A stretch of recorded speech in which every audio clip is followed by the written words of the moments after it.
আমার এই কবুতরটা ফেরত আসছে। চুরি চুরি করে দুটা কবুতর নিয়ে গেছিল, তার মধ্যে যে মাদি কবুতরটা আলহামদুলিল্লাহ। দেখেন অবস্থা কি, কোনো মানুষের বাচ্চা যায়নি নিচে। মানে একটা জানোয়ার যে পালবো, একটা কবুতর যে পালবো, কোনো ওই ধারণাই নাই যে কেমনে রাখতে হয়, কেমনে পালতে হয়। অবস্থাটা দেখেন কবুতরের, ও জানি কয়দিন না খায় ছিল, কি অবস্থায় কি হালতে জানিয়েছিল।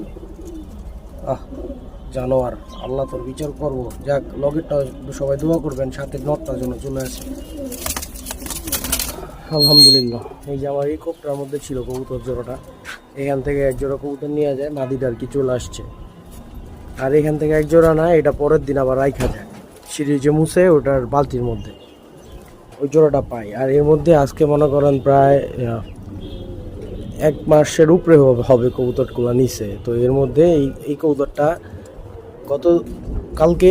গতকালকের আগের দিন আসছে। আমি বরিশাল ছিলাম, ঘুরতে গেছিলাম, তো যার কারণে আমি আর কি কবুতরটা দেখি নাই। তো আজকে আসলাম ছাদে, আইসা দেখলাম যে কবুতরটা আলহামদুলিল্লাহ আসছে। ওই ভাই ঢুকায় রাখছে, যে ভাই অন্য নামাজ পড়তেছে ওই বাগানে আর কি, নামাজ পড়তেছে। এই যে ভাই ভাই ঢুকায় রাখছে খুবই কবুতরটা।